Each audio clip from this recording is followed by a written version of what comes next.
All right, so you're getting ready for a Pulp Technician interview.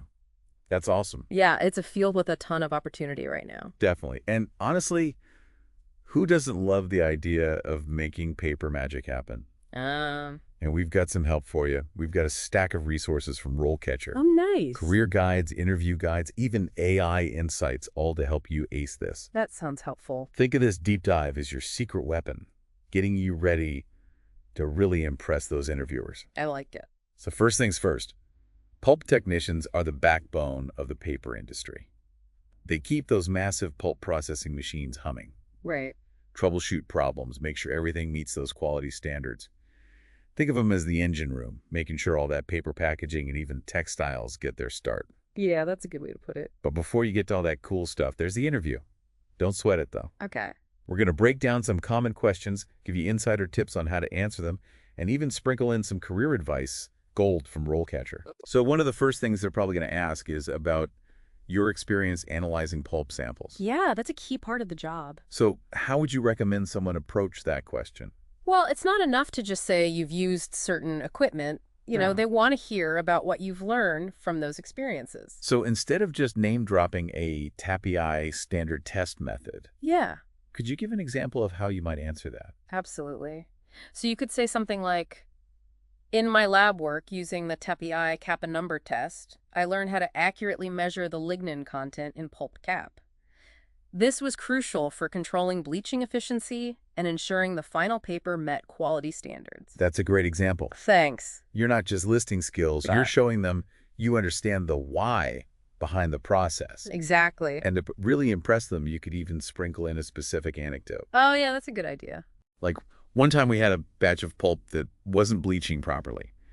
By using the kappa number test, I was able to pinpoint that the lignin content was higher than usual, which led us to adjust the pulping process and save the batch. Ooh, that's a great story. Now that's what I call walking the walk. Exactly. So they're impressed with your lab skills, but now they want to know how you ensure the quality of the pulp meets those strict industry standards. Right. Quality control is everything. So how would you recommend someone approach that? Well, I'd suggest talking about your experience with regular testing and equipment calibration. Okay. You could say something like, I'm meticulous about quality control. In my previous role, I followed TPAPI standards for testing pulp density and viscosity, and I regularly calibrated our equipment to ensure accuracy. This helped us maintain consistency in our final product. I like that. And to add a bit of personality, you could even say something like, I may be a stickler for the rules, but it's because I know how important those standards are for producing high-quality paper. Yeah, that's a good way to show your passion for quality. So they see you've got the quality focus down. Now let's move on to the hands-on part of the job. They're going to want to know about your experience operating pulp processing equipment. Yeah, for sure. But again, be specific. Right. Don't just say you've operated a digester. Tell them what kind of digester it was, the challenges you faced, what you learned. Okay. Could you give an example? Sure. So let's say you've worked with a continuous digester. Okay. You could say, I have experience operating a continuous digester, which allowed for a high throughput of pulp. One challenge I faced was maintaining a consistent temperature throughout the process. To address this, I closely monitored the gauges and made adjustments as needed to ensure optimal cooking conditions. Perfect. Yeah. That shows them you can think on your feet, Right. handle the pressure of a fast-paced production environment. Exactly. I'm curious, what if they throw in a curveball question about troubleshooting a specific digester issue? How do you handle that? All right, well, don't panic. Okay. Take a breath. Yeah, Think it through. gotcha. They're not necessarily looking for the right answer, but rather your approach to problem solving. Okay. So how would you recommend someone approach that kind of question? You could use the STAR method, Okay, I've heard of that. situation, task, action, result, Right. to structure your response. Okay. Could you give us an example using the STAR method? Of course. So let's say the question is, what would you do if the digester temperature was fluctuating? What? You could say something like this. One time I noticed the digester temperature was fluctuating more than usual. My task was to stabilize the temperature and prevent any damage to the equipment or the pulp. I immediately checked the control panel for any error messages and consulted the operating manual for troubleshooting steps. I discovered a faulty sensor and replaced it, which stabilized the temperature. As a result, we avoided any production delays and ensured the quality of the pulp wasn't compromised. That's a great example. Thanks. You've clearly outlined the situation, task, action, and result. Yeah. showcasing your problem-solving skills and your ability to think under pressure. Exactly. And of course, safety is paramount in this industry. Oh, absolutely. Always mention your commitment to following safety protocols. It demonstrates responsibility and awareness. Yeah. You could even weave in a specific safety procedure. You're familiar with like lockout, tagout procedure? Perfect. So we've covered analyzing pulp samples, ensuring quality operating digesters. What's next? Well, the pulp and paper industry is constantly evolving, so they're likely to ask how you stay up to date with the latest trends and advancements. Oh, that's a good one. So how should someone approach this? Well, it's your chance to shine as a lifelong learner. Mention any conferences, workshops, training courses you've attended.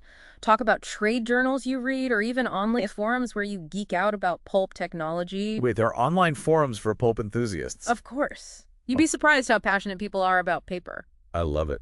So instead of just saying, I read trade journals, how could someone make their answer stand out? You could say something like, I make it a priority to stay current on the latest advancements in pulping technology. I subscribe to Pulp and Paper Canada magazine and recently attended a TAPI conference on sustainable pulping practices. I'm particularly interested in the development of new bio-based pulping methods that reduce our reliance on traditional chemicals. Wow.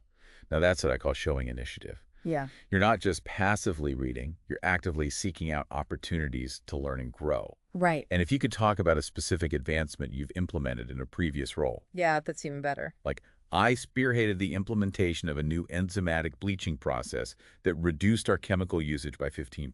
Perfect. Exactly. Yeah. You're not just following trends, you're actively contributing to the industry's progress. That's the goal. Okay, so let's shift gears to another crucial skill for pulp technicians, troubleshooting. Okay. Equipment hiccups happen, Uh-huh. so they'll want to know how you approach those pesky problems. Right. Remember our friend the STAR method? Yes. It's perfect for this type of question. Absolutely. But instead of focusing on digesters again, can we use a different piece of equipment as an example? Sure. Let's say the question is, can you describe your approach to troubleshooting a refiner issue? Okay. You could say something like, in my previous role, we experienced a sudden drop in refiner production. My task was to identify the cause of the issue and get the refiner back online as quickly as possible. I started by checking the refiner plates for wear and tear. I noticed that the plates were worn unevenly, which was affecting fiber development. I consulted the refiner manual and collaborated with the maintenance team to replace the worn plates. This resolved the issue and brought the refiner back to optimal production levels. Another great example of the STAR method in action. Yeah. You've clearly articulated the situation, task, action, and result, demonstrating your problem-solving abilities and your ability to work effectively with others. For sure, teamwork is essential on a pulp processing plant. So we've covered analyzing pulp samples, ensuring quality operating equipment, staying ahead of the curve, and troubleshooting. What other key skills do you think interviewers will be looking for? Well, pulp production is all about deadlines and efficiency, so they'll want to know you can handle the heat when it comes to time management. Right. So they'll probably ask something like, how do you prioritize competing demands and deadlines in a fast-paced work environment? Exactly. And this is your chance to shine as a master of organization and prioritization. Share examples of how you've successfully juggled multiple tasks, met deadlines, and stayed calm under pressure. So instead of just saying, I'm good at multitasking, how could someone make their answer more impactful? You could say something like, in my previous role, I was responsible for monitoring multiple refiners simultaneously, each with its own set of parameters and deadlines. I developed a system for tracking each refiner's progress and prioritizing tasks based on urgency. This allowed me to meet production targets while ensuring each refiner operated at peak efficiency. Nice. That shows them you're not just juggling tasks randomly. You have a system for staying organized and on top of things. Right. Okay, we've covered time management. What other essential skills should we touch on? Well, modern pulp plants are data-driven, so they might ask about your experience with data analysis and reporting. So they might ask something like, can you describe your experience with data analysis and reporting in the pulp processing plant? Exactly. And don't just mention spreadsheets, although those are important. If you have experience with specialized software, or if you've ever used data to improve a process or solve a problem, that's a story worth sharing. So instead of just saying, I'm proficient in Excel, what would be a more impactful answer? You could say something like, I regularly use data analysis to optimize our pulping process. By tracking key metrics like pulp yield and fiber length, I was able to identify areas for improvement. For example, I noticed a correlation between digester temperature and pulp yield. By adjusting the temperature slightly, we were able to increase yield by 3%, which led to significant cost savings. Now that's impressive. You're showing them you're not just crunching numbers, you're using those numbers to make smart decisions that impact the bottom line. For sure. Okay, so we've covered analyzing pulp samples, ensuring quality operating equipment, staying ahead of the curve, troubleshooting time management, and data analysis. What else should we touch on before we wrap up part one? Well, sustainability is a huge factor in the pulp and paper industry. Right. So be ready for questions about your commitment to environmental compliance. Okay, they might ask something like, how do you ensure compliance with environmental regulations and sustainability initiatives in the pulp processing plant? Exactly. And this is your opportunity to demonstrate your understanding of relevant regulations and showcase your passion for environmental stewardship. So instead of just saying, I care about the environment, Yeah. how can someone make their answer stand out? You could say something like, I'm committed to minimizing our environmental footprint. In my previous role, I was actively involved in implementing a new wastewater treatment system that reduced our water usage by 10% and significantly improved the quality of our effluent discharge. I also helped implement a program for recycling paper scraps and reducing our overall waste generation. That's a great example of taking concrete action to support sustainability initiatives. Yeah, it shows you're not just talking the talk, Right. you're walking the walk when it comes to protecting the environment. Okay, so we've covered a lot of ground in part one. We've tackled some tough interview questions, and I think we've given our listeners some great strategies to really impress those hiring managers. I hope so. But we're not done yet. Ah. In part two, we'll delve into more specialized questions, discuss career paths for pulp technicians, and explore the work environment in more detail. Sounds good.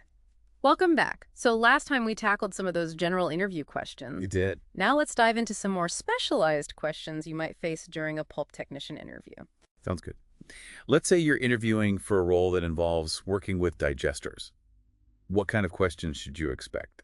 Well, they might ask about your experience with different types of digesters, like batch digesters versus continuous digesters, Okay. and the pros and cons of each. Makes sense? They could also ask about different pulping methods, Okay. craft, pulping, sulfite pulping, mechanical pulping, and how they impact pulp properties. So it's not just about knowing how to operate the digesters. You need to understand the nuances of the different types and the chemical processes involved. Exactly. And they might even throw in a curveball, like ask you to troubleshoot a specific digester issue. Oh. For example, what would you do if the digester temperature was fluctuating? Or what steps would you take if the pulp yield was lower than expected? So this is where those problem-solving skills really come in handy. For sure. And remember, it's always okay to ask clarifying questions. Oh, yeah. Good point. If you're not sure what they're asking, don't be afraid to say, can you elaborate on that? Or can you give me an example? Right. It's better to ask for clarification than to give an answer that's off base. Definitely. Okay, so we've talked about digesters. What about other equipment?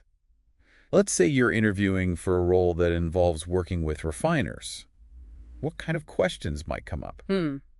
Well, they'll probably want to know about your experience with different types of refiners. Oh. Disc refiners, conical refiners, and the factors that affect refining efficiency. Makes sense.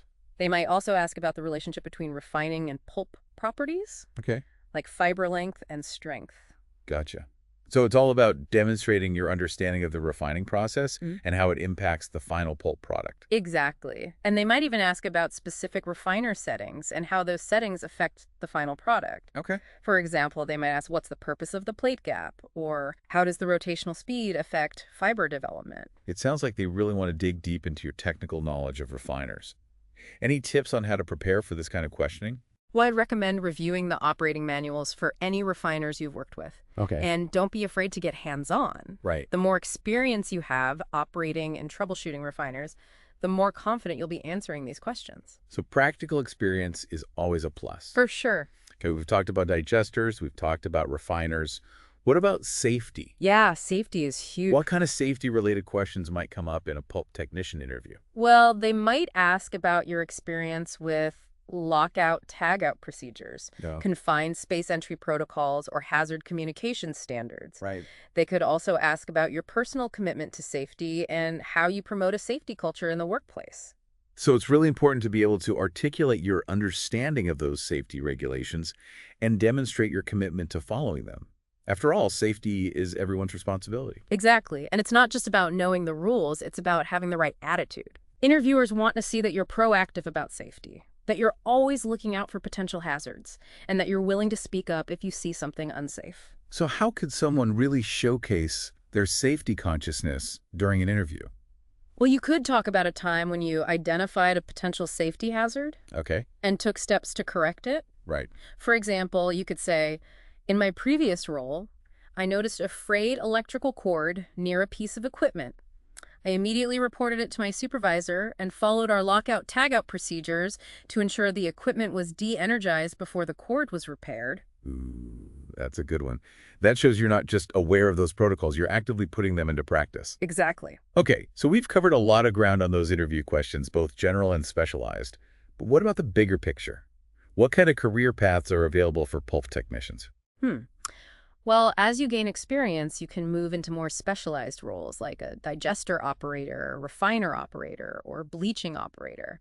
You could also move into a supervisory or management position, leading a team of pulp technicians. So there's room for advancement within the production side of things. What about opportunities for professional development? Oh, there are tons. You can pursue certifications in specific areas of pulp technology, attend industry conferences and workshops, or even get involved in research and development. So it's a field where you can really continue to learn and grow throughout your career. Absolutely. The pulp and paper industry is constantly evolving, so staying curious and seeking out those opportunities for professional development is essential for staying ahead of the curve. Okay, so we've talked about career paths, we've talked about professional development. What about the work environment itself? Like, what's it like to work as a pulp technician? Well, it's definitely a hands-on job. Okay, You'll be working with large, complex machinery in a production environment. It can be physically demanding, and you might be exposed to noise, heat, and dust. so it's not for the faint of heart. Right. But it's also a very rewarding job. You're playing a vital role in the production of a product that's used in countless everyday items. That's true. And there's a real sense of camaraderie among pulp technicians. You're working as part of a team to achieve a common goal, and there's a lot of satisfaction in seeing that finished product roll off the line. It sounds like a job where you can really see the fruits of your labor. Absolutely. All right, welcome back. So we've covered a lot of ground in these past two deep dives. We have. We've talked about those general interview questions, the more specialized questions, career paths, even got a glimpse into the work environment. But before we wrap up, Yeah. I think it would be helpful to kind of distill everything into some key takeaways to help our listeners really rock those interviews. Okay, sounds good. So where should we start? Well, I think the most important thing is preparation. Oh, for sure. You really got to do your homework, research the company, the industry, the specific role you're applying for. Yeah, don't just show up and wing it. Yeah, exactly. Interviewers can tell if you haven't put in the time. Yeah, they can definitely tell. Okay, so you've done your research. Now what? Now it's time to really showcase those technical skills. Right, this is where you prove that you're not just pushing buttons, Uh-huh. that you understand the science behind the process. Exactly. So use that STAR method to illustrate your problem-solving skills and highlight your experience with specific equipment and processes. So for example, Yeah. don't just say, I've worked with digesters. Yeah. Talk about the types of digesters you've worked with, the pulping methods you're familiar with, the refiner settings you've adjusted. Exactly. The more detail you provide, the more you demonstrate your expertise. And remember to emphasize safety and sustainability. Oh, yeah. Those are huge in this industry. So talk about your commitment to following safety protocols. Mm-hmm. Highlight any experience you have with implementing eco-friendly practices. Yeah, you could even talk about a time when you spotted a potential safety hazard and took steps to correct it. Or your role in implementing a new water recycling system. Exactly. These examples show that you're not just talking the talk, but you're walking the walk when it comes to safety and sustainability. Now, in addition to those technical skills, don't forget about those all-important soft skills. Right. Communication, teamwork, problem-solving, time management. Those are all crucial for success as a pulp technician. Exactly. Yeah. So use the interview as an opportunity to highlight these skills Yeah. by sharing examples of how you've effectively communicated with colleagues, collaborated on projects, solved challenging problems, manage your time effectively. And remember, stories are powerful. They can really help bring your experiences to life and make you more memorable to the interviewer. Absolutely. Yeah. And finally, don't be afraid to let your passion for the industry shine through. Yeah, I agree. This is a job that requires a lot of dedication and hard work. If you're genuinely excited about the work, it'll show. So talk about what interests you about the field, whether it's the problem solving, the hands-on work, or the chance to contribute to a more sustainable future. Absolutely. Enthusiasm can be contagious, and it can really make a difference in an interview. Well, I think that about wraps it up for our deep dive into prepping for a Pulp Technician interview. Yeah, I think we've covered it all. Remember, you have the skills, you have the knowledge, and now, thanks to this deep dive and all the amazing resources from RoleCatcher, you have the insights to really nail that interview. Definitely go out there and make that paper magic happen. Best of luck.